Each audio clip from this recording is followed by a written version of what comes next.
to use them. So Pea, up to you. So yeah, we'll have a brief break between the two, so you can ask Pea the questions you need. Okay, thank you, Mathieu. Hello, I am Pierre-Antoine Bouttier. I will share my screen. Okay. So I am Pierre-Antoine Bouttier. I'm a research engineer in GRICAD. GRICAD is a structure supported by CNRS, the university, Grenoble INP in RIA. And among other things, we take care about computing center of the Grenoble site. And I will talk about that in the next 15 minutes. I will shut down my camera because I think my connection won't support it. Okay, thank you. So,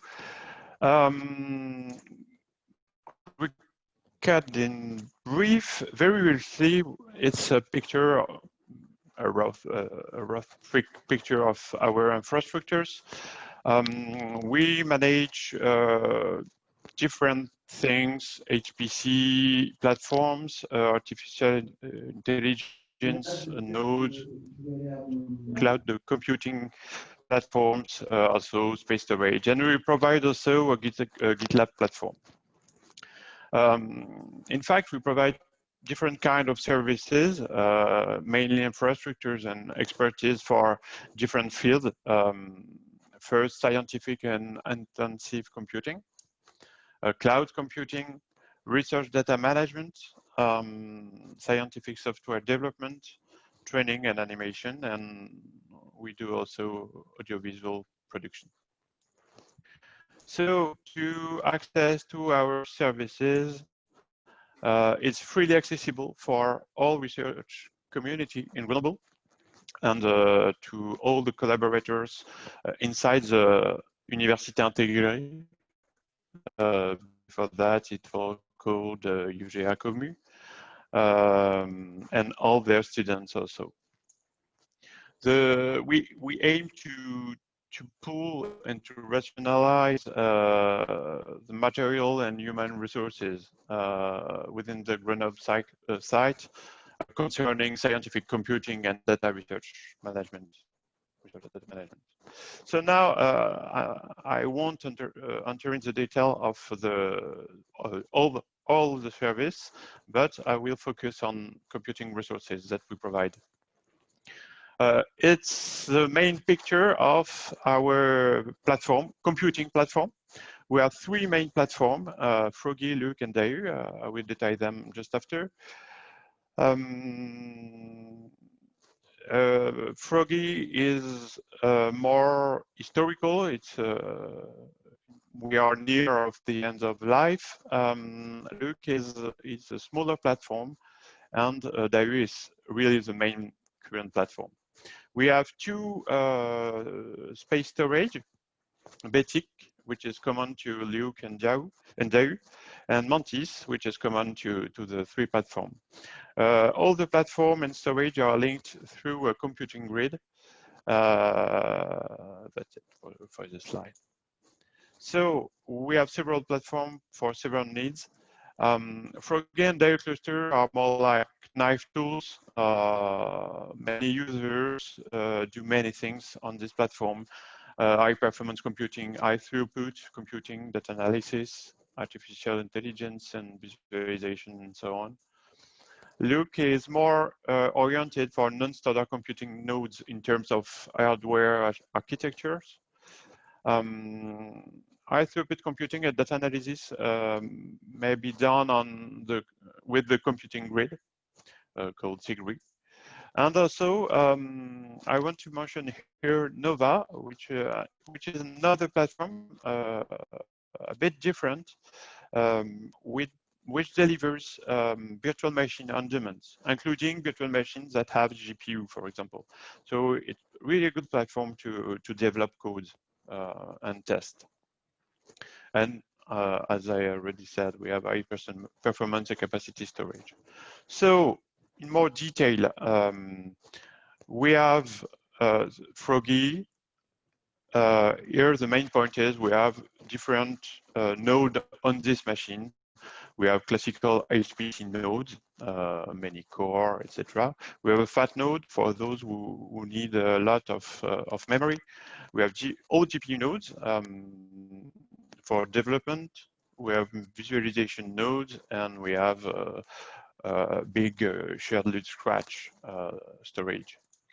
Luke is smaller, and I already said is more for specific architectures. Daru, which is our main platform, is bigger, and we had nodes, different type of nodes every month currently. So this platform is bigger and bigger. Today we have 3 GPU nodes with 4 GPU on each, and very recent GPU. We have 1 visualization node, 1 fat node, and 2 fast nodes with high frequency CPU. But in the next months, there will be more nodes than that. And for the storage, we have Bouttier, which is scratch space for common for Luke and Daru cluster, up to 1 petabyte. And we have Mantis, which is storage accessible from all clusters up to 1 petabyte. Also, if you have any question during my presentation, do not hesitate. I see if I can now. Okay. Will you share a PDF of the presentation at the end? Yeah, Mathieu, could you send after that? The presentation will be on YouTube. Yes, sorry, I'll send all the links in the chat, and so all our presentations are on the in Grenoble website, and you'll see the talk on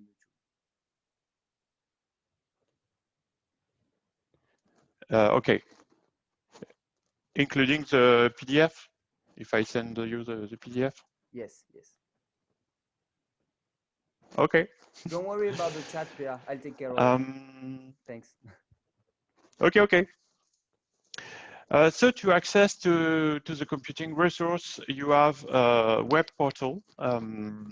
This link is clickable.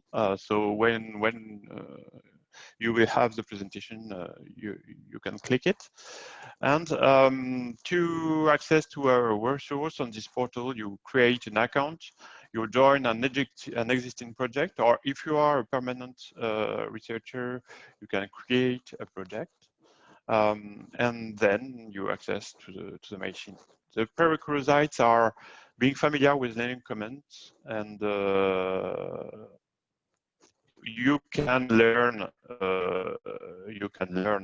in reading the documentation if you are not familiar at all with Linux. But it will be more difficult.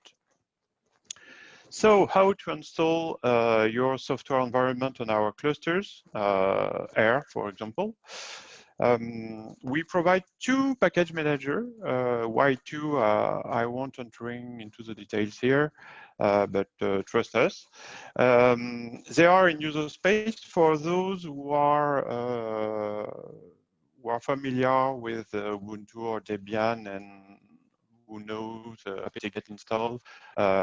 Basically, you'll do the same thing with NICs and GIGs in user space without root permissions, because you cannot be root on the clusters. So it's pretty convenient for users. These packet managers are reproducibility oriented, which is important, I think, in the current context of open science. And it's pretty easy to set up the science environment with these packet managers on multiple platforms, including your local machine if you are under Linux or macOS for NICs. There is an exception for GPU, for using GPU, particularly CUDA. We use Conda global environments. We provide Conda global environments. You can launch also containers. They are available on Luke and Daru. Froggy is too old. We provide Singularity or Charlie Cloud as alternative to Docker. but it's pretty the same things. And it's difficult to launch jobs that ask multi-nodes or GPU, but it's better day after day. And in user space, if you have no choice, you can use Conda or SPAC. So you install Conda on your home, and you install your soft with Conda. But with this solution, we don't provide support. It's not shared solutions, so for us it's bad. And sometimes, if we don't have times for you to develop a Geeks or Nix package, you have to go through that. So, what are the good practice for using our clusters? Read the documentation. First step, read the documentation. Second step, to be sure. And be aware of the rules of usage, and they are in the documentation. So also, do not launch every workload on shared space. Now, if you have to launch a script to do your simulations, launch it through a job, not directly on the head nodes of the clusters. Try to identify adapted platforms for your needs. Especially for storage. And I want to mention here that we don't back up your data on our cluster. So if you want to be sure to have them in 10 years, you have to do it on yourself because they are not backed up on our clusters.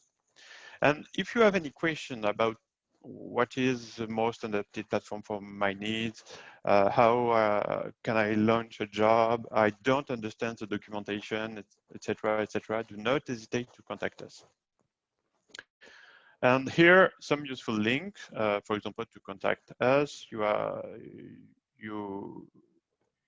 can click when you have the presentation on this link. You have the website, the documentation, the GRICAD web portal to access the service, and the address to contact us through the GRICAD support. And finally, the last slide, maybe the only one that interests you, say how to use R on our clusters. Here an example to use R with the Geeks package manager and DAU. Maybe Maya don't use Geeks at all, but it's just an example of how to install R. So first command is source geekstart.sh to activate the Geeks package manager, and then Geeks install R, some package, and that's it. After that, you launch R on the cluster, and you can do what you want.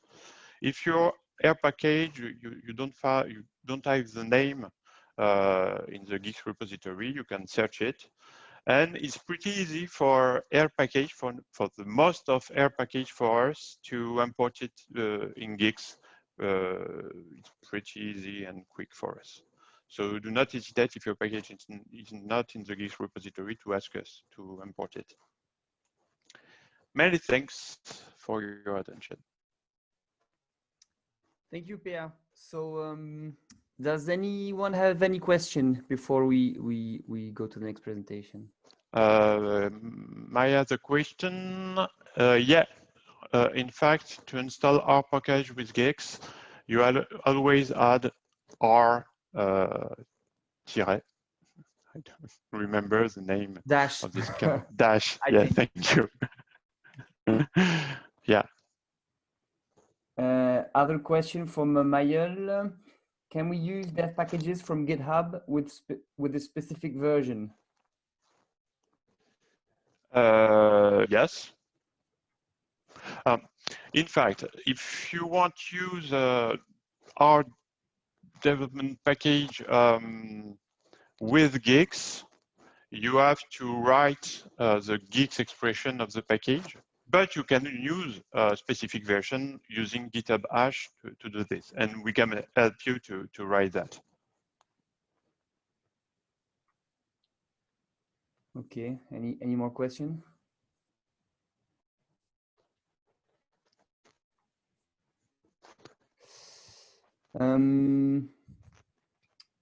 So, look, Per, there's a final remark from Maya before she talks. I guess you have to install these packages within a specific folder into your home, correct? It depends. No, you're not obliged to do that. Okay. It can be in a Geeks repository. What I'm meaning? Can be managed by the Geek system, in fact. Oh, okay.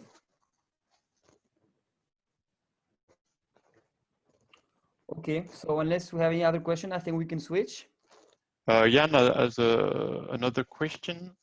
Is it possible to install packages also within R? With the Geeks installation of R, I'm not sure. I don't think so.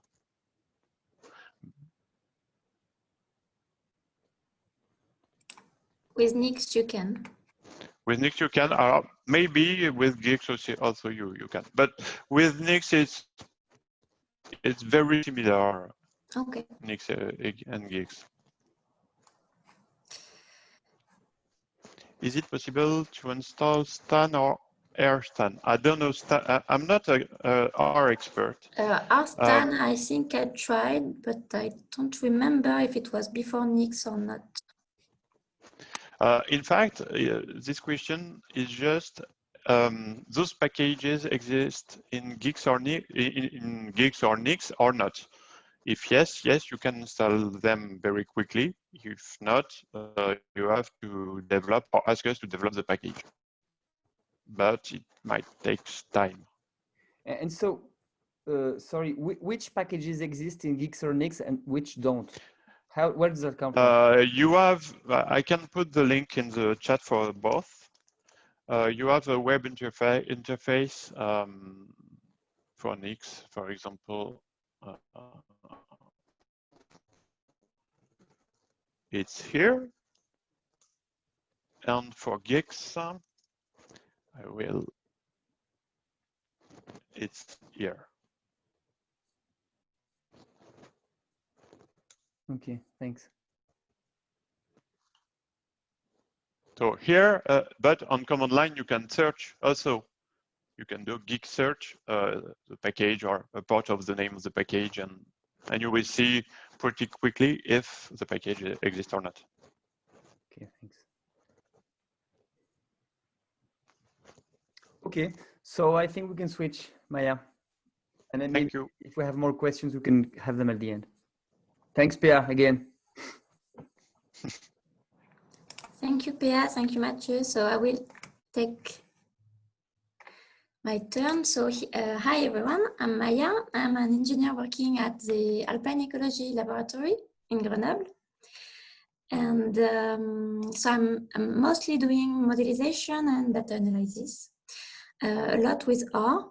And so I'm going to talk to you today about the use of the GRICAD computing services. So my presentation would be in 2 or 3 parts. First, I will bring a context. I will go quickly through this. So why you should use a cluster instead of your laptop. And then I will bring to you some examples with R, but they are going to be specific to GRICAD Ciment computing service. So my screen. Is it okay? Yes, perfect. Okay. So I'm going.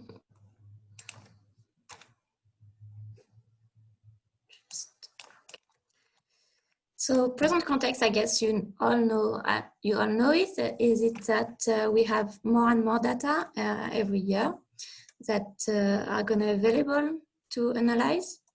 So you find a lot of infographic about this, of big data explosion. And so I put a few examples, and I found one that I thought was quite interesting given our context. It was this one. Data is exploding. Is your company ready for it? Because most of the time we have plenty of data, but we don't have either time or tools to deal with it. So here, I'm just showing you a graphic with the time on X, and here you have the exponential data growth in green, and you have, this is possible due to the decline in price of the storage cost mostly. And you have in parallel, you have in the blue line, you have the increase in processing power. So allowing us to be able to treat this data. But what we learn, in fact, is that only 1/3 of these data are going to see a data center, so are going to be analyzed one day. And most of it are just going to either get lost onto your laptop, or just you don't have time or resources to get through it. And on the other hand, you have the evolution of computer prices that are declining through time, allowing the number of users to increase. But we are talking here about small laptops, so they don't necessarily have good performances. So you are not going to be able to deal with all your data with your laptop. And here, an interesting graphic is that you have here time and price on the y-axis. And you will see that in fact, on the 4 line, you have the price of minimal computers, so laptops, that are decreasing through time. But if you want to increase performance as your data amount is growing, in fact, your computer will stay at a constant price. And even more, the supercomputers, so the largest computers of the day, are even increasing a bit in terms of price. So why would I need a supercomputer instead of my laptop? So given this, I'm telling you this because, of course, you don't have necessarily the money to be spent into supercomputer machines. That's why GRICAD is here for, to share resources, mutualize resources. That's what we did in Grenoble. But still, why would I need a supercomputer instead of my laptop? In which cases I would need to go to GRICAD resources.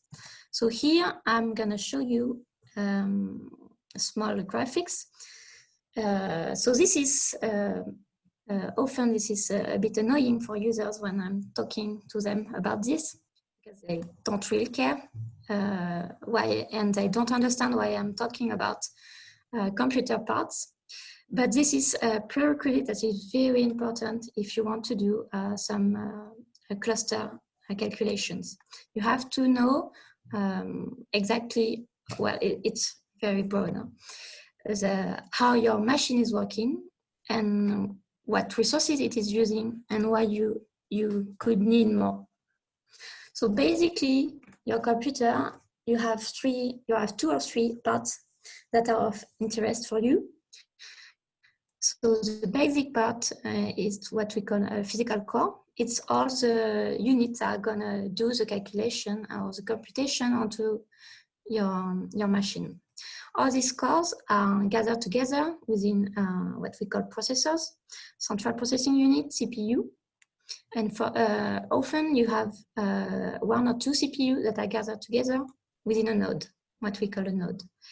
And you have a certain amount of memory that is linked to all of these resources.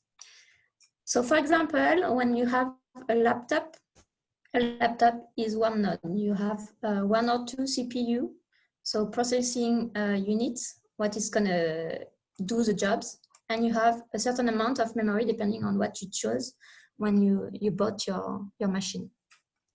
And this is important because, well, depending on the price you put into your machine, you're gonna have different characteristics. So you can have different numbers of cores per CPU, you can have different number of CPU, and you can have different amount of memory linked to each node. So why would I need to know that? Because to summarize roughly, there is 2 cases, 2 types of jobs that you can find and in which you can be limited in terms of resources. So this is true even for not only for our users. It can be for Python, for anything that needs computation. So for example, I can have a case where I have a certain amount of jobs to run. So each job, for example, I highlighted in colors the processing units that are used by my computer for my jobs. So let's say I know that a job is taking 3 or 4 cores onto my laptop, but I need to run 1,000 of these jobs. So I'm going to be limited in terms of processing units on my machine. And the other case is that you have a job that is memory hungry to run. So the limitation will come from the available memory of the machine. And so I can be limited, I can be in one of these 2 cases, even if I'm not using R. And so I can go to GRICAD and see what could I have access to solve my problem. So which kind of resources can I have access to through supercomputing servers? So I presented you a scheme of node. So this is, for example, your computer. When you are using computing servers, for example, here is what I'm going to call a cluster. So this is a certain amount of nodes, that are gathered together. And if I'm putting together several clusters, then here I'm in this is typically the case of GRICAD, because, for example, you have in GRICAD you have several clusters. You have Froggy, you have Luc, you have Dahu that PA presented you. And for example, more precisely, it looks a bit like this. So for example, here that could be Luc. So you have several nodes, but they are all different in terms of architecture, because Luc is a specific node, is a specific cluster, on which the nodes are given or paid by different researchers or laboratories onto the campus. So depending on the amount of money that the laboratory puts, you have different machines. And you have other type of cluster, for example, like Dahu, where the financial part is coming, in this case, from GRICAD itself, and you have similar machines. And so you can have different reasons to use either Luc or Dahu. For example, you have only one job to run, but it's requiring a lot of memory, and you know that you have a node specific on Luc that has a lot of memory, so you could use this node, or you can, for example, go to Dahu if you have a huge number of small jobs, to run. So this is very global. It's not really GRICAD specific, and it's not really R specific. And I'm getting more into the context now. So what do I need exactly if I want to use the computing server resources? So I need to have access to the supercomputing resources. I will need then to upload my data and my scripts onto the cluster. We need to recreate my working environment. So in that case, it would be our software and the packages that I need for my job.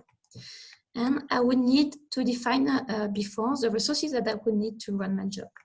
So in terms of memory, processing units, and time. So what I'm going to show you now is going to be examples, but it's going to be examples in the context of GRICAD, so in Grenoble. So I don't know if there are people from other places, but this is specific to Grenoble computing servers. Sorry. So Pierre told us a bit about this. To access the supercomputing resources, you need to create an account. So yeah, put the link. And you need to be part or write a project explaining why you want to have access to the GRICAD resources. Then you need to be able to connect to the cluster. So for Windows users, advise you WinSCP, which is really user-friendly, and you have nice interface, and you can switch your data. You can also use it to put your data onto the cluster. And for Unix or Mac users, then it's going to be the geek way through terminal and SSH command or SCP command to copy and paste your data. Then you will need to recreate your working environment. So Pia told us a bit about that, and he showed an example with Geeks. So yes, I never used Geeks. I use Nix currently, but it's really cool for my part. For all users, that new module with Nix and Geeks, I think it's really straightforward to install R and R packages. So basic functioning of Nix is that you are just gonna install from precompiled files all the software that you need. So you do this only once, and then you just have to load your session into your. Each time you need to use the soft, or you are using the cluster. And for this, you have a free command that I put you here. So you have this command to load your Nix session.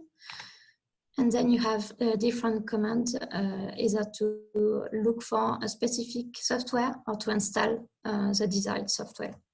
So then I think I put you the example of R. So it's really simple. It just you use the command nix-env with the option I to install, and you install R. I don't know if it's the same with Geeks, but for example with Nix, if you want to install and use specific packages, you might need to install other softwares. For example, in your laptop, if you are installing specific packages, sometimes you have to install some add-ons onto your laptop. But since you are not root onto the cluster, you have to be sure that you have installed by yourself all these software that you might need. So for example, if I need the raster package, I might need to install the Proj and GDAL softwares. And so here I put you some examples of software that I recommend you to install once at the beginning. And there are there are a lot of packages that are built on these softwares. And so I saw that it's much more simple with the Geeks in the Geeks way. But with Nix, there is also a kind of nice way to be used to install our packages at once. So once you are connected onto the cluster and you are on your session, you can create or modify, I think it's already existing, this file onto your session, and you just have to copy and paste this code. And here you see that you have the beginning of a list of our packages. And so you just copy paste this into this file. And then you can add all the R packages that you need. And then you have a command to execute, and automatically this command will install all the packages that you listed into this file. And it also has the advantage to update at the same time the R version onto the cluster. And finally, each time you need to, once you have done that, each time you need to,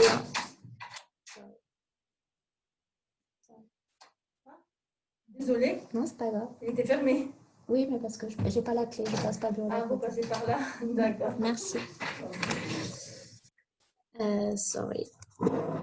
So each time you want to work or start a job onto the cluster, you just have to use this command to load your Nix session. And a nice last thing to do is, as prerequisites, you have to define the resources that you need for your job. So this is, most of the time, this is an annoying thing to do, and users, I'm quite lazy and often skip it. But this is really not an optional step because it allows you to estimate how much of memory you will need for a job, how many processing units, and how many time it takes. And this is really necessary to know because then you can adapt what you're going to ask as resources onto for each job that you're going to launch onto the cluster. So, for example, if you are on Unix, you can use the top or htop command. There's some nice simple software that you can use just to see in real time how much of the memory or processing units you are using. And there are some other softwares for Mac and Windows. So now I just prepare my environment. So can I run my job? Yes, but with the help of what we call a batch scheduler. Here it's going to be OAR, which is a task and resource manager for high computing services. So basically it's an application that is controlling the execution and the launching of all the jobs onto the cluster. Because of course you're not the only user onto the cluster. And so you have to, sometimes you have to wait till there is some time, some place available onto the cluster. Maybe sometimes you have been running jobs for some time and you are not going to be priority anymore. Sorry, big word for me. So basically, OAR is what is doing all this annoying stuff for you. So you have two types of OAR jobs that you can use. One that we call an interactive job. So once you're connected to the cluster, you can submit an interactive job with the OAR sub for submission, the option uppercase I for interactive. You always have to define with which project you are working with, and you have to define what kind of resources you are asking for your job. And for example, here I'm asking for 1 processing unit and for 1 hour. So why would we need an interactive job? This is quite important because it allows you to be connected directly onto a specific node onto the cluster, as if you were in a terminal onto your laptop. And then with this, so Pierre mentioned this, so you can never run a job, sorry, you can never run a job directly into a shared folder. So you always have, if you want to do some tests, you always have to do it through a job. So interactive jobs are here for this.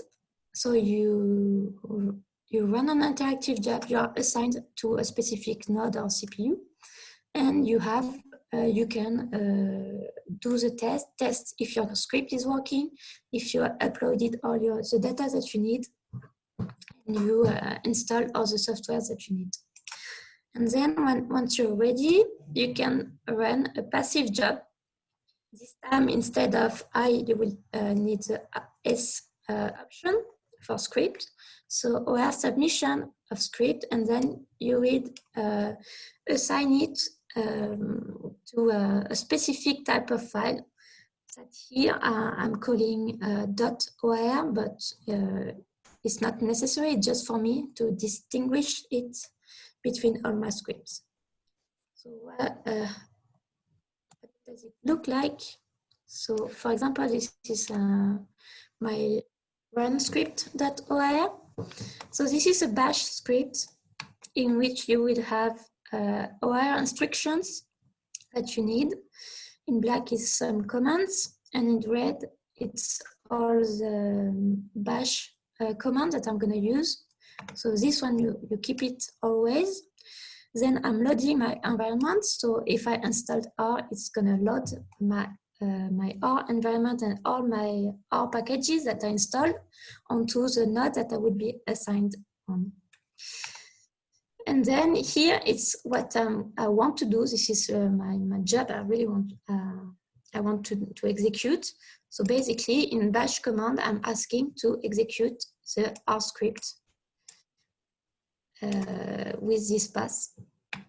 And I'm adding this to redirect the outputs into these two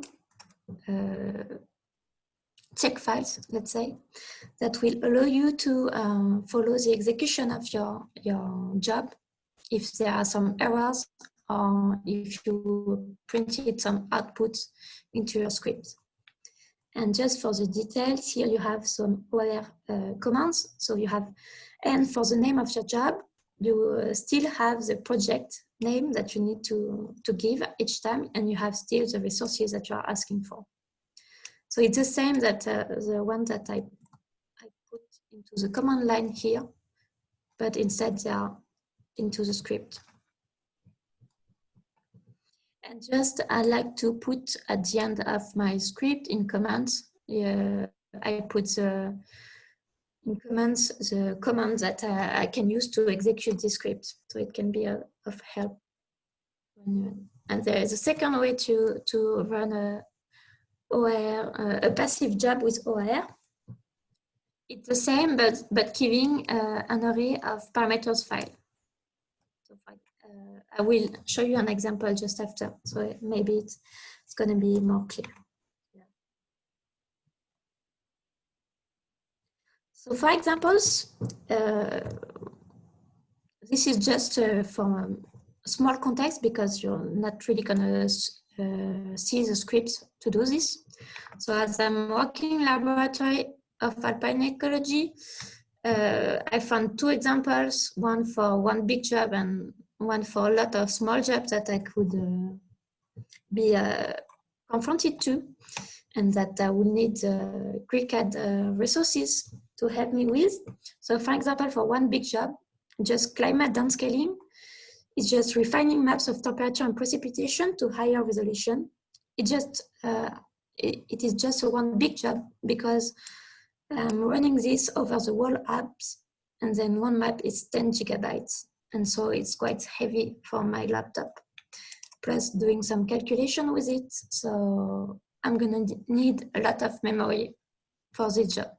And the second example, a lot of small jobs. For example, if I want to do species distribution modeling, meaning predicting farm occurrences and corresponding environmental data, I want to predict the probability presence of a species, but I want to do it again over the whole French Alps this time, representing, so I want to do it for plant species, so it's around 3,000 plant species.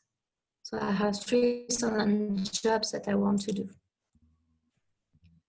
For the first example, one big job. So for example, here, it's a very simplified script. So here I have my library raster that I'm going to use. I'm loading some data, so two rasters, elevation and temperature. I'm doing some stuff, and then I get a final result, and I want to save it. So this is the script that I have that is working onto my laptop, and I want to adapt it to the cluster. So what do I have to do? First, I have to install the required packages onto my session. So as I showed you with Nix, I'm going into this file and I'm adding the raster packages to the package to the list. And then I'm executing this function to be sure that all the packages that are listing into the file are installed. Then I have to be sure that I uploaded all of my data onto the cluster. And I have to be sure that I put it into the right place.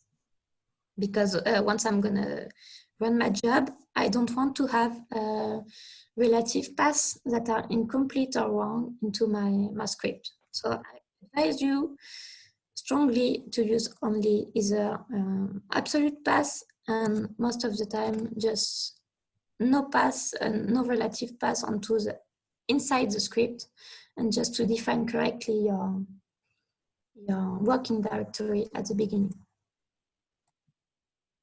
And finally, this is really important, you have to save your results.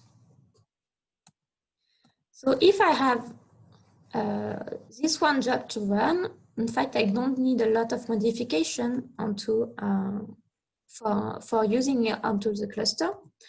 So then I can start running my job. So first, I can run an interactive job just to check that I installed all the packages and then my script is running.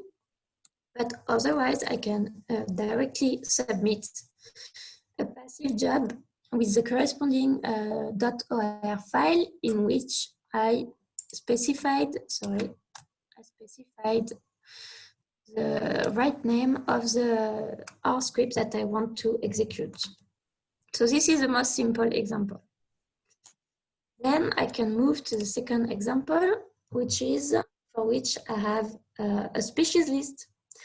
So for each species of my list, I want to do some stuff, for example, calculating a probability of presence model. So in my original script that I did onto my laptop, I have these two libraries for each data table. Then I forgot to change the read text. So you have two libraries. You have a list of species name, and then you are using the for each function, which is applying for each element of the list species. You are applying some stuff and you are returning it, and you are ending with an object that is the list of all your results. And then at the end, you are saving your list. So if you have this and you want to adapt it to run it onto the cluster, you have several ways to do this. So first, of course, you have to check that you install all the required packages. So you have to, again, go into your config.nix file and to add the wanted packages into the list, and you have to run the command. Then you have several options to execute your job. Option 1 is to ask for only one node because you don't have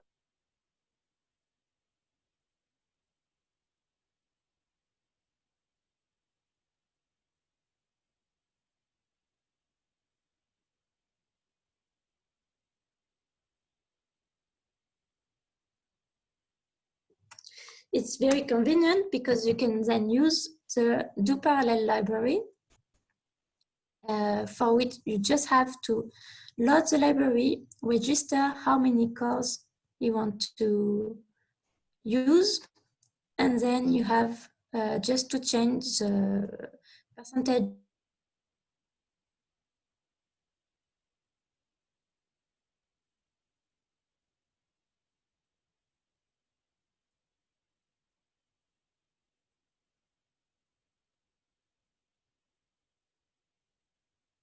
So then it's going to be quite the same as for the primary example. Here I just change the name of the script that I'm executing. I'm going a bit fast because you're going to have the presentation afterwards. So. And then you have the second option. So you have a list of species. Here I have 48 species that I want to run a job about. And the second option is to run for each species. You're going to run a job for each species. So it means that I'm going to run 48 jobs onto the cluster and not only one. To do so, I'm keeping only the executive commands for one iteration. So I'm removing the list en tête heading. And then this is going to be super useful for you. It's the command args command. You're going to replace the species list with this function that allows you to get only one value from external parameters. So the principle is that you are transforming your script, which was containing a list of species and a loop, into a script that is taking one argument that is going to be one species name and you are executing the script only for this species. Of course, you have to save your result, so I strongly advise you to add a line to save one result per species and not only the big result at the end. And then this time you can submit your job, so a passive job through a script, again OR script, but this one you will give, will add this to say that you are going to use one external argument to run the script. And you are going to use the --array -param-file option, and you are going to give a text file containing the list of all the species name that you want to run your script with. Meaning that with this command line, what it does, it asks OR to start as many jobs as you have line into your param text file. So for example, in the example here, I only put 6 species name. So if I'm running this command, automatically OR would start 6 jobs at the same time. And for each of these species, you're gonna execute the script that you wrote here. I'm gonna wait for the question at the end. I'm almost done. There is a third option, but I'm not gonna present it to you today because I wanted to have something that is quite simple to start with. So you could also run each species separately, but on different clusters. I'm explaining myself. If I'm getting back to the SHEM, the example that I showed you with R, you are running your jobs only onto one cluster. So for example, with OR, I'm choosing DAU and I'm asking for resources onto DAU with OR. But there is another way, is to use what we call cgrid. So you're gonna use the grid, and it allows you to run your jobs onto several clusters at the same time. Maybe with this schema, it's gonna be clearer. So here I schematize Ciment or GRICAD computing servers. So you have several clusters, Froggy, Luc, DAU, maybe some are missing. So you can either connect to a cluster, for example, Froggy, and if you are connected directly onto a cluster, you're gonna use OR and you're gonna submit job only onto Froggy. But there is another way that would be to connect to what we call Gueguen, which is a kind of a host, a gateway. And Gueguen, you can use it on Gueguen, you can use what we call cgrid. And cgrid is executing OR function by itself to launch your jobs onto several clusters at the same time. So it allows you to have access to more resources. So that's it. I'm sorry for the ones that could have think during the presentation that this is a R in Grenoble speech and there is not a lot of R in this presentation. I'm sorry for that, but there is a reason. This is because this is not really something only R dependent, because GRICAD clusters are not used only by R users. There are a lot of different software, different languages that are used onto the clusters. And of course, this is always an annoying part. You need to learn how it works and how to use it. So this is not really R dependent. And this is also not really, except for the small example that I showed you, this is not really a question of R script. You do not need to have a super efficient and optimal script to use a cluster.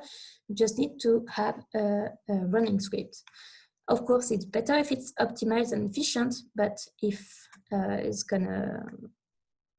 it's working, then it's all it needs.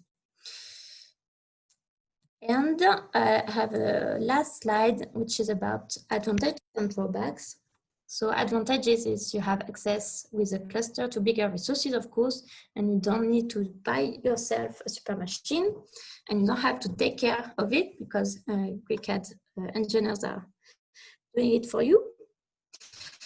It's free of charge for all UGA researchers, but it's strongly advised if you have a long-term view to allocate a part of your budget for GRICAD machines when you are looking for funding. And GRICAD members, of course, are here to help you. They are really available for you if you have any questions or any help that you need to install something. For the drawbacks, something that could scare some of you, there is no graphical interface, so it's all through terminal commands. So you need to know Unix commands, except for Windows.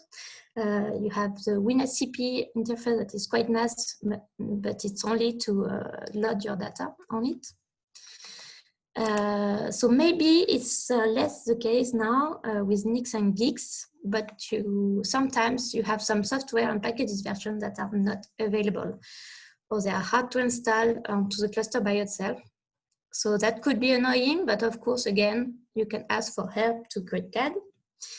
And the biggest drawback for me is that this is really not straightforward. You really need to put your head into this. It's not going to be like you are going to your engineer and asking he or her to run your job for you. So you really have to work with it. It's not going to be in one day. You need to have clean scripts. You need to estimate the resources that you want to use. You need to write OR scripts. So this is not a small time that you will allocate for running your jobs. So that's it. Sorry if it took time. Thanks. So it was super interesting. Thank you. and I agree. I mean, it's all the parts before the hour were like, you can't skip it. And the diagrams are actually very good, super good to explain. So unfortunately, I don't have much time for questions because I have to leave in like 5 minutes to go get my. Yes, I'm sorry. No, don't worry. And so we have two questions in the chat, and maybe I'll have one after. Is there still, so question by Sebastian, is there still the email option that sends an email at the end of a job? Yeah. Yeah, you can. So when you are, for example, using OR script, you have several options. I didn't put all of them here. And you have one of them that is basically you write your email and then you are informed by mail if your script is got an error or it's done, etc. And Mayel asks, in the top script of the OAR command, here are commented out with sharps. Are they executed? Slide 34. 34. So with two, I don't know how to say it in English. Yes. Dash, yes. No, dash, sorry, pound sign, whatever. Yeah, go on. It's those blue lines are they executed because if it's bash script, it's commented out, or you've put them just to remind us that it should be executed elsewhere before? And no. Okay, Mayol, I got the question. Thanks. It's just when you have dash OR, this is a command, and this is going to be understood by OR software. So these are going to be used and executed. Is it okay? So I understand correctly that this is not the standard use of using the comments in sharps. That's when so these lines are really executed. It's part of the syntax of this particular bash file. Is that okay? Exactly. That's correct? Okay.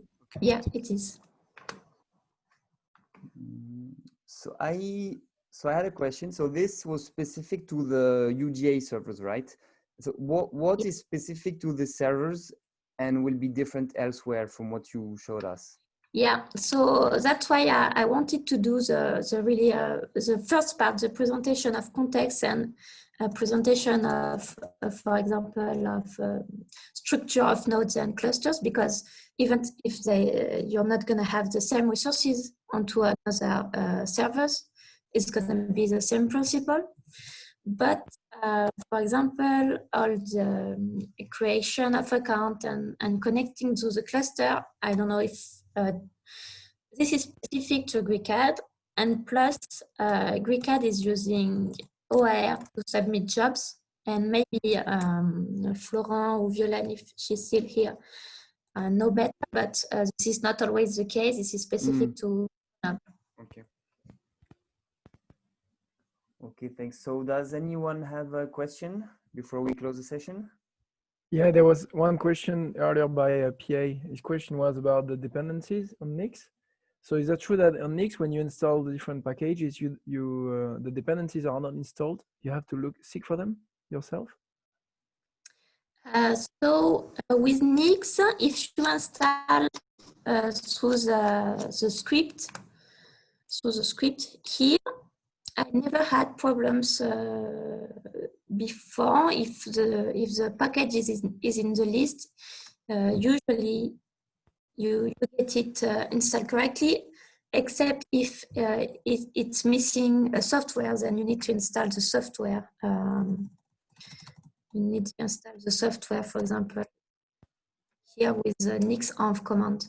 But if it's our packages that are missing or dependencies, I think it's okay. But Okay, so the dependencies are installed yeah, I think so. automatically. Okay, okay, I get it. But unless you it's understand requiring an external our software. dependencies, yeah.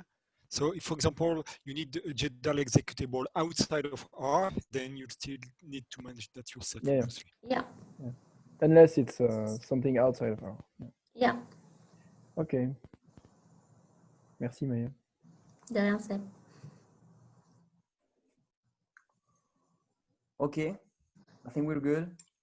So thanks again, Maya. So next session, 2 weeks. So it's Git with R for beginners. I emphasize it for beginners. So see you in 2 weeks, and check the website and the YouTube channel for the content. Thank you. Bye.